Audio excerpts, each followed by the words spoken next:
Alright, let's take a quick look at Team B here. So Team B is going to face a lot of nasty status attacks along with magic resistant enemies. So physical attackers are the best way to go in this particular team. As a result, we are actually using the Shikigami attack formation that we got from Chen. So the rear character has more defense but lower speed, and the other characters have got attack and speed up. The wiki says that every character's got a 20% speed boost, but let me tell you right now that is not the case, because the rear character definitely does not have as much speed as the front characters. So yeah, there is a speed drop to the point where Sanae's buffs don't necessarily go ahead of even Yomu or Notori in this formation. With that said, I did make one modification to Sanae's arsenal from the previous time I was trying this, so maybe she'll go ahead now. That's the hope. So Sanae, I still don't have a snake for her at the moment, so instead I'm just going to use the Devil's Dagger from before. It's a pretty decent compromise, to be honest. It's still slash based, which is important for me here. And she still has her armor. Her specific armor, although it's a little bit low on the defense now compared to the stuff I've got otherwise, she gets a defense buff from the formation, and it has very good instant death resistance, as well as the 2 bombs, which is good for revives or area healing, because you know I do have AoE heal on as a thing on Sanae. Kind of the catch is that unlike Reimu and Satori, her AoE heal does take a bomb, so more bombs is good, pretty much. Otherwise, the Mirror Shield is good for reflecting magic. This is usually where the Mirror Shield goes for me. It stays on Sanae and nobody else ever gets to touch it, but I might experiment with giving it to other people this time, like I have so far when Sanae's not been in the party.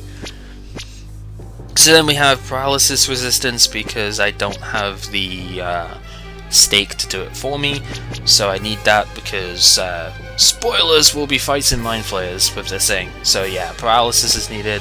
Stun resistance would be alright. I don't know if Daze is going to come into play, but it might do, and that would be bad if I tried to heal and I got dazed, so we'll block that with that. And yeah, this used to be mind control resistance, but I don't think that really shows up very much. And if it does, I reckon the natural resistance Sanae has with her res buff should be enough to block it anyway.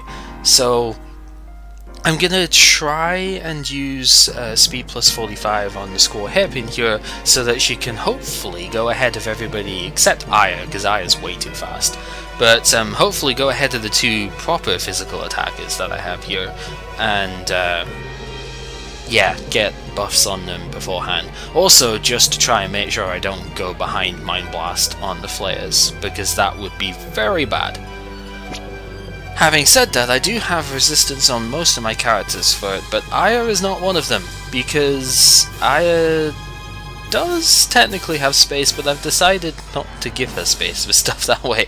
So honestly, the Rune Axe is stronger for Aya here. The Stormbringer really isn't the main thing that you would want to use with Aya here. For physical attacking, the Rune Axe is stronger and more accurate, but there are 2 advantages that the Stormbringer has here. One is its element. Actually, it's got 3 advantages, really.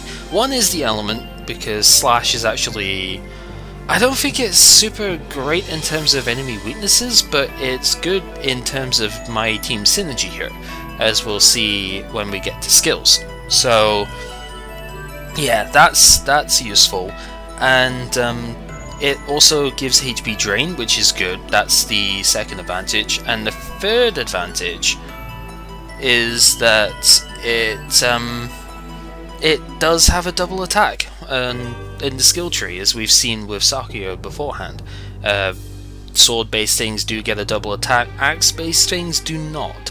So yeah, those are the advantages that the Stormbringer has here.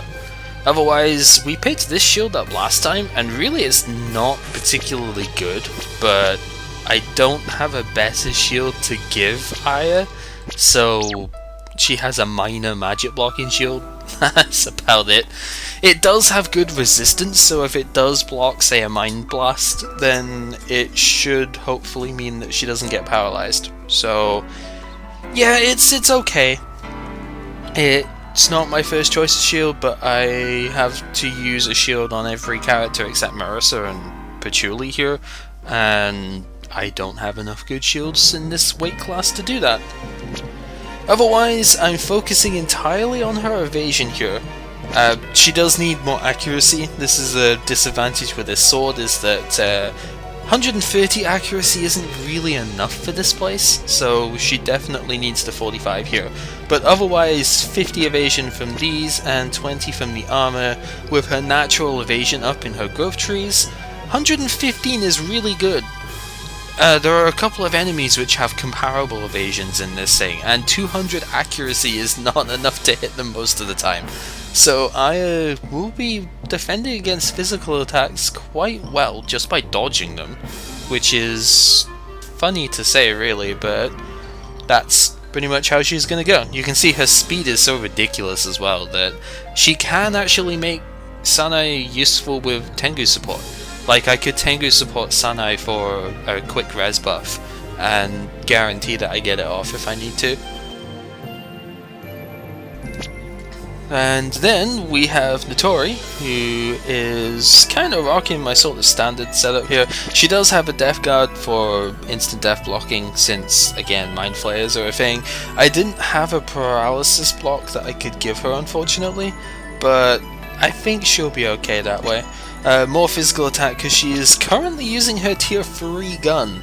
Like, I know I gave Sakia the Kusanagi so that she didn't have her tier 3 weapon, but remember that Mind Flayers are Transcendence, and there are also Warrior Magician, mostly Magician I think on this this team, but there are Magician class enemies to slay as well, so the gun is still useful here. It's also more accurate, so I don't have to use a headshot goggle on Notori as well. 176 accuracy is enough. So yeah, she has some more physical attacks, so she breaks 200, otherwise even higher does outdo her, but Notori's got much stronger skills, as well as having both Slayer and weakness against the Mind Flayers. So really, Notori is mostly here as a Slayer, you know, a wrecker of Mind Flayers, but the fact of this is also a strong physical, or strong against magic set of enemies does help there. Magic shield, this is usually what I end up giving Notori, is a lightweight magic shield because they have higher activation rates. That's why I give her a lightweight one instead of the midweight. It doesn't matter, you know, weight wise what you give, so long as it's, you know, legal to give, because you can't give her a heavyweight shield obviously. She still has her armor, which is very strong actually, and the chaser damage is quite good. The chaser damage up will still be relevant even in this formation, as we will see soon. Otherwise, Saki has got the MP plus 40, so we have to have plus 20 on Notori, but that is okay because 20 MP is enough. Yomu is still packing her tier 4 sword, that's the best I have right now. We will make her tier 6 one when we can, but I actually need a lot more iron for that too, because I'm at 1 iron left at the moment. It's quite bad, but yeah, it's still strong. Crit plus 10 is really good, especially because I'm not using my Nusa stance anymore, for fairly obvious reasons. And then the Crystal Shield was one of the best defensive shields I had for the heavyweight tier. It's also decent against light, which I don't think comes up, but you know, it can defend against light if you want. And 40% activation rate is really good, so that's what we have that for. Obviously still using her armor just as before.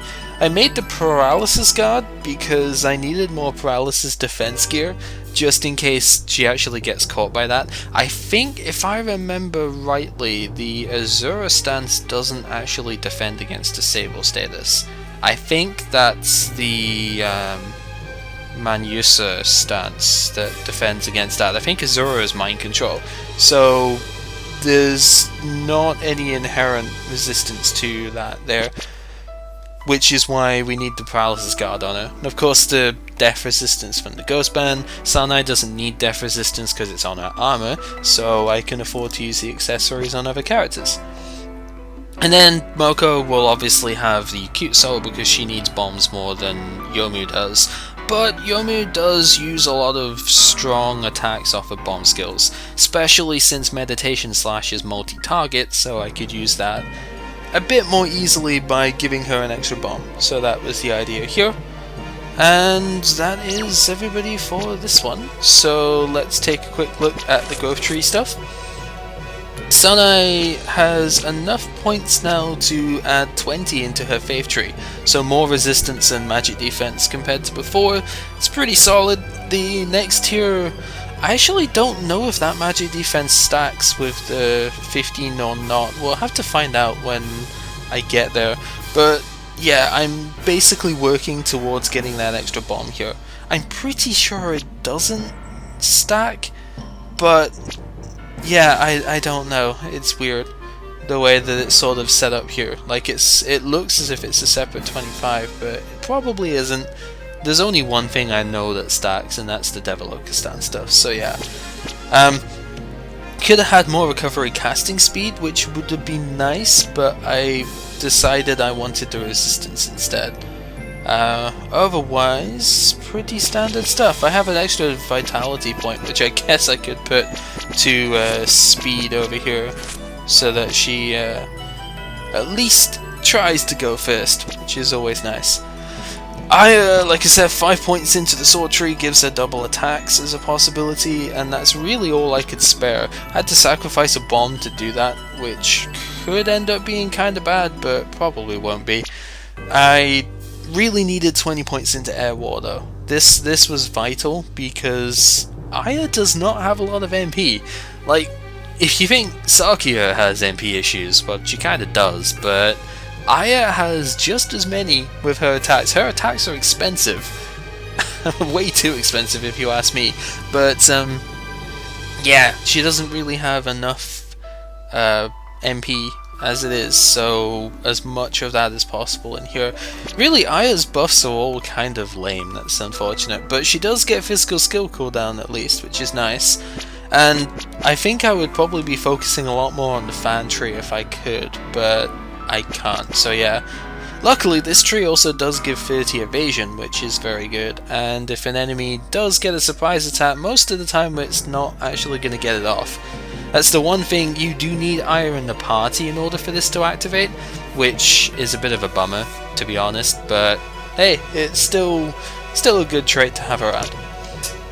Then we have Notori, who needs her gun tree up again for what is not actually Rage 8 anymore. So this is kind of funny the way translation stuff goes. You know, the patch would have obviously just missed this with the guys when they were doing it. So yeah, it's not Rage 8, it's Lazy 8 now, apparently. And yeah, we need that though, obviously. And really from there, I still need the extra MP. Probably don't need the HP as much, but I want it, so you know, that kind of overwrites everything really. And I don't really have anywhere else I would put the stuff, to be perfectly honest with you. I'd like more into the invention tree really, because the auto heal is super good, and it kind of means that you don't have to necessarily focus on healing the Tori quite so often. But yeah, it's the elemental strength is good too. Because that's one nice thing about having Notori in the party. Even if she's not the strongest character in the world, she has elemental attacks at her disposal, so she can take advantage of enemy weaknesses that other characters might not be able to, which is always useful. I still think her equip enhanced tree is useless though, so don't put stuff into there really. It's just, no, like, look at the buffs here are as bad as Aya's. It's so terrible. It's unfortunate really, but whatever. And then Yomu of course is using her standard Yomu stuff. 16 points into Azura is quite nice, because again, we don't really need spellcasting speed up here, and it takes too many points to get MP up, which is unfortunate because I do want that, but we'll get it at some stage later, hopefully. But I think the more important one to get first would have to be the Azura stance skill down. Like, the cost down is more important overall than the slight bit of MP up, because you'll save more in the long run. So there is that, but you do get induction with this, so instant death might happen a little bit more often. That's quite good. Non-card cooldowns down means that I can use my other attacks like much more frequently, which is nice. And yeah, just physical attack plus 40 makes up for the Manusa stance crit damage that we're missing out on here. Because it would be nice to have this too, but of course you can't have everything, so yeah. And that just leaves skills. So I don't need Wind of Prayers here, this was actually a legacy thing. I would instead have Wind of the Mind's Eye for evasion here. Because, you know, Aya synergizes quite well with evasion, our characters have pretty good accuracy, so I shouldn't need that. If I do, then I'll change mid-stage, but, you know, standard Sanae stuff, she's got a multi-heal, she's got a revive, she's got a general heal here. I still don't really need a stronger heal than that, so that's fine. Then for Aya, Aya's a little bit different in her stuff because she doesn't really have too many great like attack skills, but most of her support skills I don't really need at the moment either. Like, Tengu's surveillance is actually completely useless, so we can put something else on at least instead of that. Probably Peerless Wind God, to be honest. But Peerless Wind God and Illusionary Dominance kind of do the same thing. The catch is that Peerless doesn't let you work in, you know, it doesn't let you go first a turn that you use it, but it lets you go first every other turn after that until it runs out. Whereas Illusionary Dominance is a single turn thing that then lets you go first for that turn guaranteed. So it's an immediate thing versus a long-term thing. Kinda nice, but I bet most of the bombs might actually end up going to Wind God Girl instead. So I think I've said this before, but in Weekend the cost of these cards was cut to 2/3 of the original value. This would have normally cost 21 MP back in Lingering Summer Heat. 21 MP for a fairly weak attack, to be honest. It also takes a bomb. It's kinda crazy. Unfortunately, they didn't give the same reduction to her standard attack stuff as well, so this actually costs more MP than the equivalent bomb skill now. It's kind of funny, but yeah, it's unfortunate. I'll still be using it though because it's still decent enough, but most of the time if I'm gonna use a skill with Aya, then I would probably try and use Razor Wind instead, because it doesn't cost as much. As you can see, 183 MP is not a lot when her attacks are 14, 15, 18 MP a pop. So yeah, although her magic skills are lower because like, you know, Peerless Wind God, Illusory Dominance and Tengu Support are all half cost because of her reporting tree. So they don't take as much, it's her attacks that take a lot. So then we have Notori, who is using this. I didn't even realize I had this, but apparently Notori learned Sword Chaser at some point. Must have been one of those sleeper things that I forgot about, but yeah, she does get physical chases as well. So the entire party that I'm running with here is exclusively using slash weapons except for Notori, so that I can follow up any of their attacks. And the nice thing, as per usual, is that if one of the weapons ends up hitting multiple enemies, like say Meditation Slash, then she will follow up on all of them as well. Not quite as many as before, like she can't do it as often as before, but that's because she doesn't have as much in her chaser tree, but it's still good, and this works well with her armor that gives her 20% more chaser damage. Beyond that is basic element stuff. I'm considering switching out one of these, probably Sunny Strike, for Element Bullet, because then I would be able to have elemental attacks on my Rage Aids as well. But I don't have elemental cooldown right now, so it still wouldn't be a 0 turn cooldown effect, I don't think. But I might just do it anyway, because it's cool. You know, Element Bullet is a nice thing to have around, and let's face it, Yomu has to take a turn to set up anyway. And so we could have a full setup first turn with this here, which would be nice. Then speaking on Yomu, she does have her standard Azura stuff here.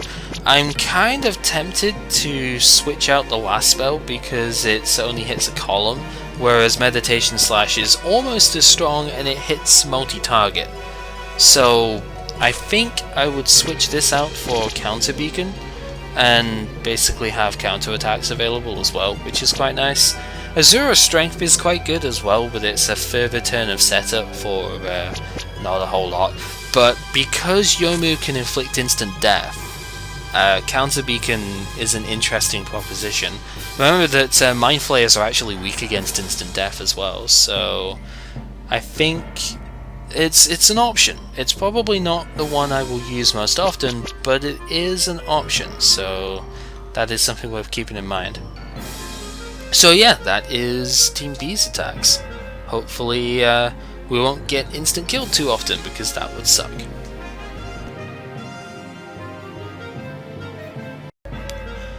So Team B starts underwater, on the left hand side of Team A. So Team A has the longest initial thing, but yeah, okay, Team B doesn't technically start underwater, but as soon as you go into the first part of it, it's underwater. So that's what I mean when I say it starts underwater, dang it.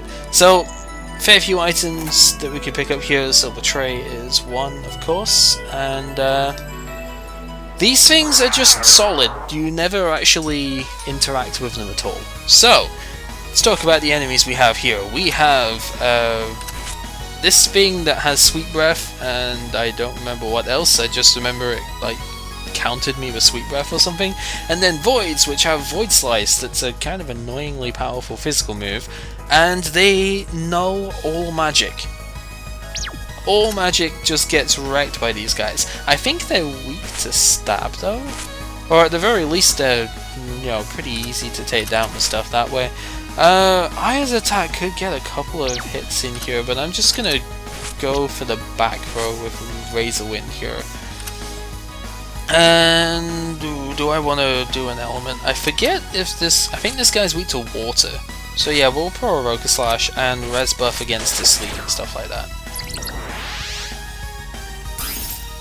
Yeah, water is a weakness there. Void Slice is a magic attack, apparently, so it gets reflected quite nicely. And it can hurt because it hits a ton of times. It's a really nasty skill to come across, to be honest. So we're just going to go for as much firepower as I can this turn, really. Just take these guys out because they hurt too much.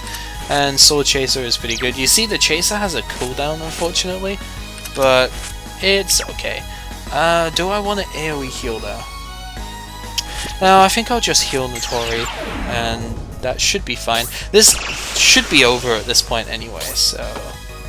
because that is very good. You see just how much damage that can do, and then this is enough to take out 2 enemies, and the third one gets taken out by the Chaser. You see, Sanae really lags behind in terms of casting heroes, so that could get problematic later, but for now it's okay. So what do we have in here? We have a box over this way, right? Or is this the way I'm supposed to be going? This is the way I was supposed to be going. Dang it.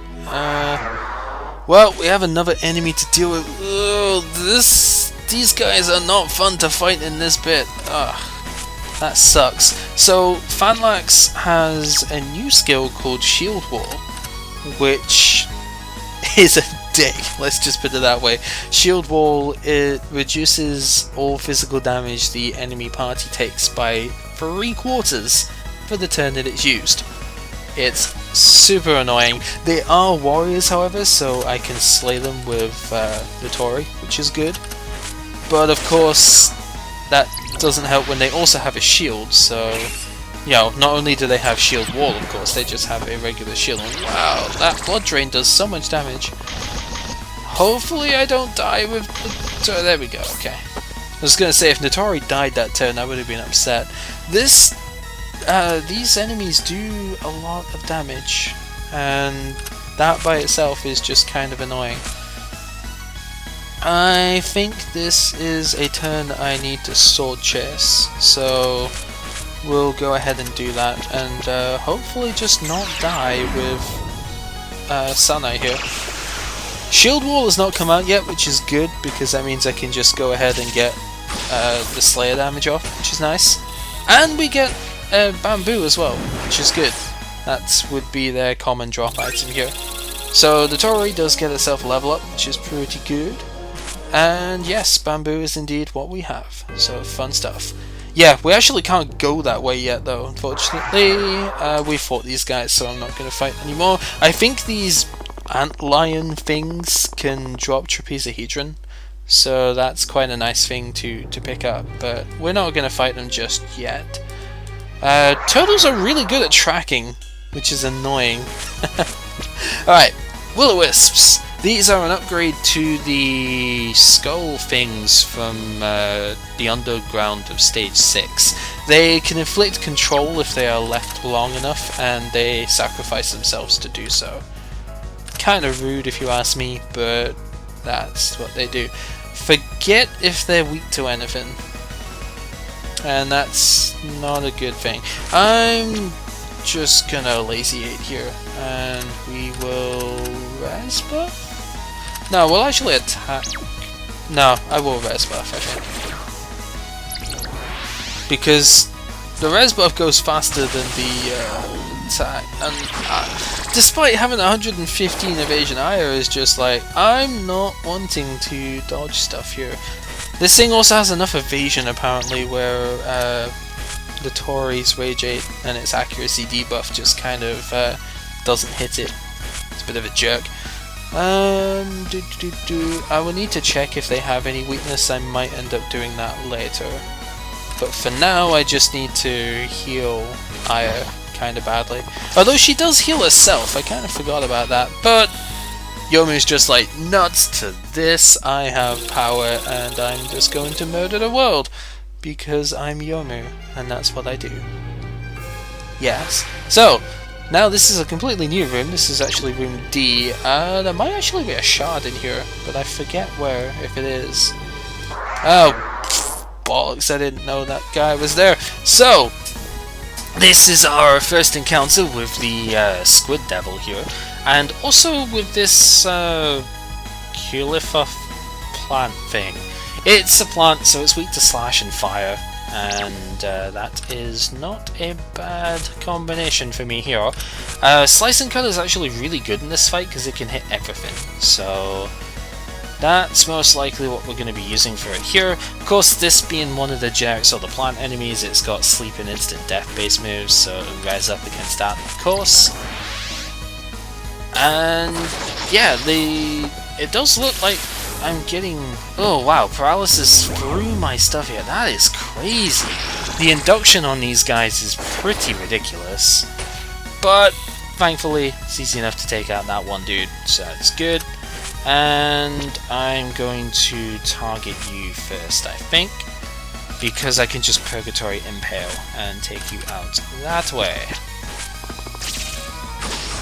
So that's good. Physical attack down is alright. It might not end up using physical attacks though. Oh, wow, okay.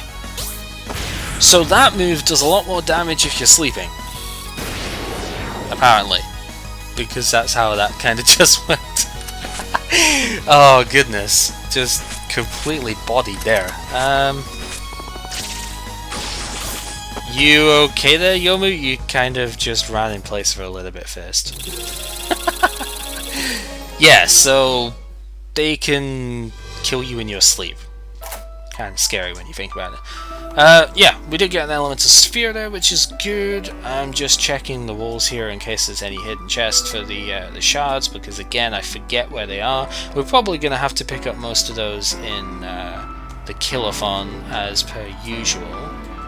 But yeah, you see, these guys are... The turtles are really good at tracking you, despite, you know, being small. Enemy-wise, they tend to be good at actually reaching you. Also, you can go in here, but there's nothing in there this time. There is in that one, however, so we'll need to go there in a sec. But you can go all the way around here. Is there a reason for that? There is! There's the Auric Alchem Shard. Heck yeah. Fortunately, this turtle is now unavoidable, so yeah, let's just run from this fight, because we've already dealt with this one. Don't kill Sanae, please. Sanae needs to run away. so long as you have at least one party member that's not disabled, you can, you know, still have a runaway chance with stuff that way. I don't think the runaway chance lowers if you have characters disabled though.